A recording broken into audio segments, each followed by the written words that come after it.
दोस्तों अगर आप भी धोनी को बेहतरीन खिलाड़ी और कप्तान मानते हैं तो वीडियो को लाइक जरूर कीजिएगा। दोस्तों आखिरी ओवर में चाहकर भी बांग्लादेश से नहीं जीत पाई भारतीय क्रिकेट टीम। एक जीती हुई बाजी को हारने के बाद पूरी दुनिया में तो भारतीय टीम की बदनामी हुई है, साथ ही साथ इस पर धोनी भी भड़क गए हैं। आखिरकार हार के कारण बताते हुए MS धोनी ने अपने बयान में क्या कहा, किस किस को हार का कसूरवार बताया और धोनी ने कौन से वो 5 मेजर हार के कारण बताए हैं, उनके बयान का एक्सक्लूसिव वीडियो आपको दिखाएंगे। लेकिन उससे पहले आप सभी को क्या लगता है, रोहित शर्मा, बाबर आजम और MS धोनी तीनों में सबसे बेहतर खिलाड़ी और सबसे बेहतर अब तक का कप्तान कौन रहा है? नीचे कमेंट करके बताना नहीं भूलिएगा।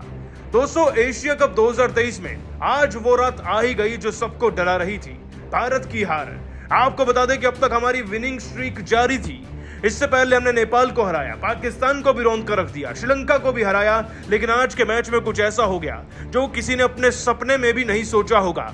इस मुकाबले की बात करें तो सुपर 4 का अंतिम मुकाबला था।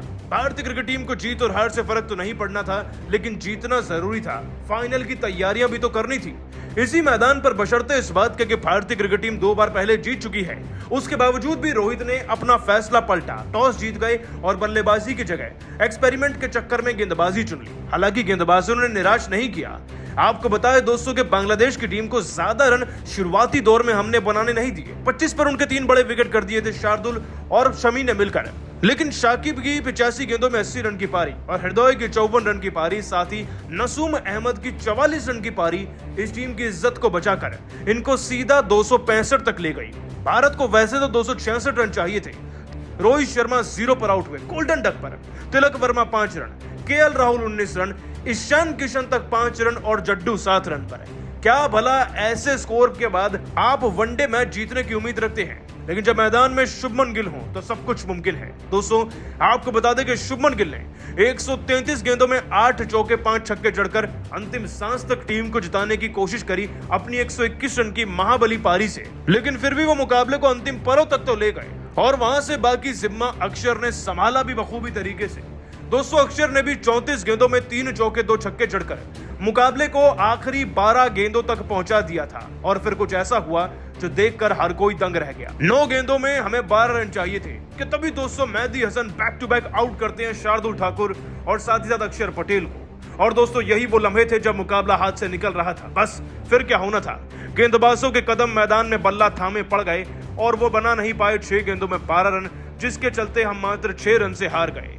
दोस्तों हार के बाद बड़े सवाल उठ रहे हैं और इस पर धोनी ने भड़कते हुए क्या कहा अपने बयान में, चलिए एक एक कर आपको सभी हार के कारण उनके बताते हैं। दोस्तों आपको बता दें, हार के बाद धोनी ने कहा, ये हार नहीं भारत के मुंह पर तमाचा है, लेकिन आज जो हुआ वो वाकई में निराशाजनक है। इस तरीके से भारतीय क्रिकेट टीम फाइनल से पहले हार रही है तो श्रीलंका को बखूबी तरीके से हमारी कमियों का पता चलेगा।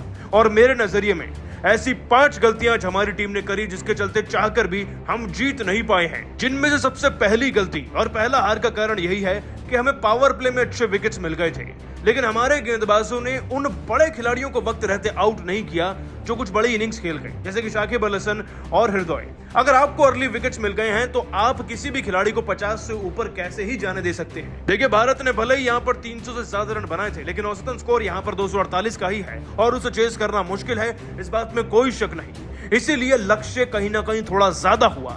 गेंदबाज शुरुआती दौर में शाकिब का विकेट लेते तो शायद ये नजारा हमें देखने को नहीं मिलता। हार का दूसरा बड़ा कारण हमारी टीम के सिलेक्शन में छुपा है। फाइनल सर पर है तो भला विराट कोहली रेस्ट क्यों कर रहे हैं, बुमराह को बाहर क्यों बिठाया गया है और हार्दिक पांड्या बाहर क्या करेंगे, बैठकर क्या मुकाबला देखेंगे? भाई फाइनल के लिए तैयारी करनी है तो सीनियर खिलाड़ियों का टीम में होना भी जरूरी है, परफॉर्म करना भी जरूरी है। आज अगर टीम के सीनियर खिलाड़ी टीम में होते, यकीनन तौर पर बल्लेबाजी और गेंदबाजी में मदद मिलती और मैच को जीतते। हार का तीसरा बड़ा कारण टीम के टॉप ऑर्डर में छुपा है। टीम के टॉप ऑर्डर के रन इतने भी नहीं हैं कि एक खिलाड़ी का अर्धशतक बन सके। दाद देता हूं शुभमन गिल की, लेकिन अगर आप ऐसी एक और पारी नहीं खेलेंगे तो ऐसे मैदान पर जहां चेस करने वाली टीम के जीतने के चांसेस पहले से ही कम हैं, वहां आप मैच कैसे जीतेंगे?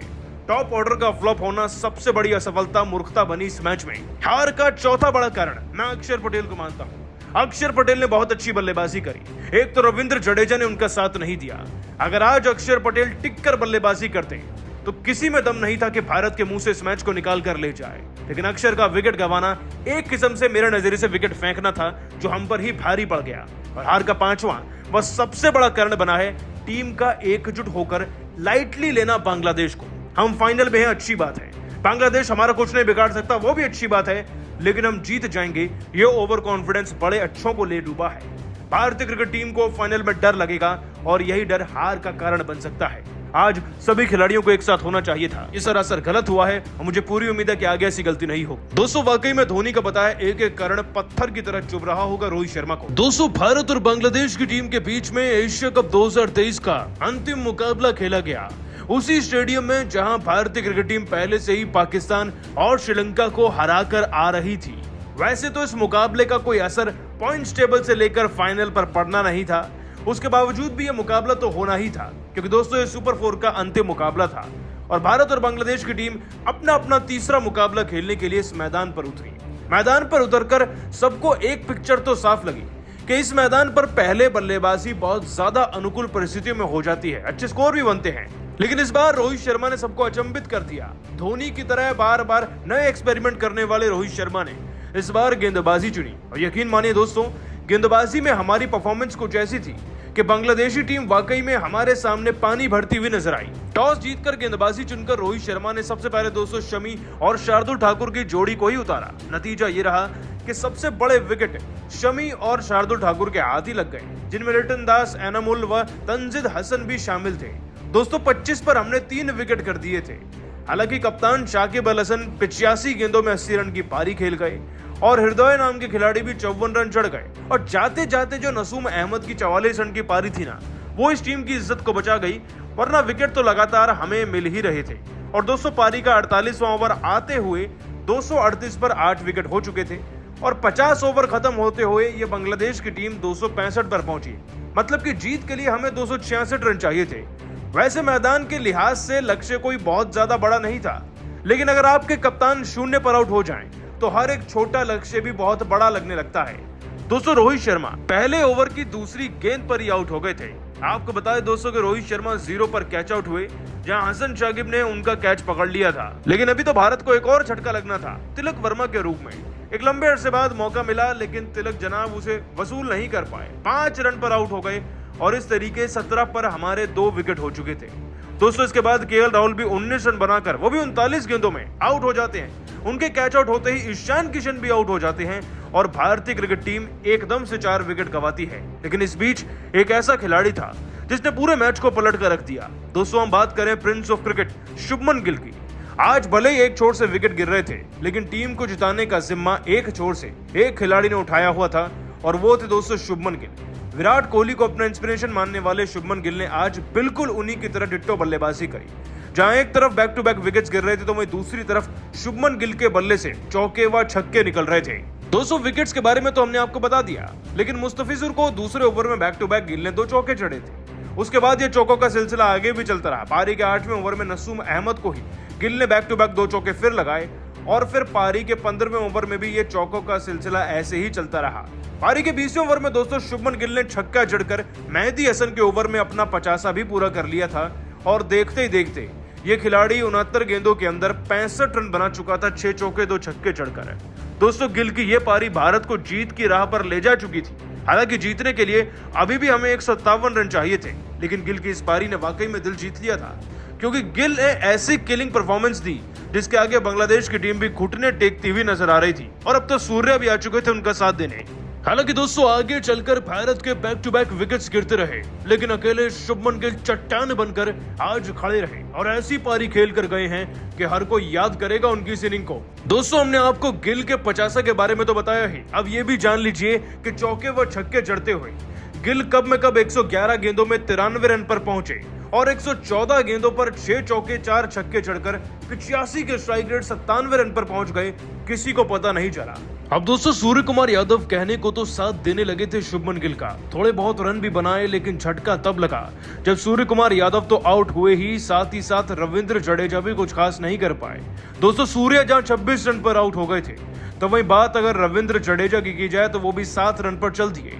अक्षर पटेल अभी मैदान में आए ही थे, लेकिन केवल एक चीज अच्छी हो रही थी और वो था शुभमन गिल का शतक। ये एक ऐसा शतक था जो बता रहा था सबको चिल्लाकर कि शुभमन गिल अकेले टीम को जिताने के लिए काफी हैं। और दोस्तों वाकई में ये पारी किसी जीत से कम थोड़ी थी। एक ऐसा मुकाबला जहां पर बड़े से बड़े हमारे खिलाड़ी आउट होकर जा रहे हैं और शुभमन गिल तंजीम हसन शाकिब की गेंद पर 2 रन लेकर अपना शतक पूरा करते ही हैं और शतक पूरा करने के बाद इसी ओवर में बैक टू बैक 2 चौके भी जड़ देते हैं। दोस्तों अक्षर भी उनका भरपूर साथ दे रहे थे। इधर गिल भी 122 गेंदों में 110 रन बनाकर 8 चौके 4 छक्के जड़ चुके थे। विकेट हमारे पास 4 बचे थे और गेंदे 62 और रन चाहिए थे अब 61 रन।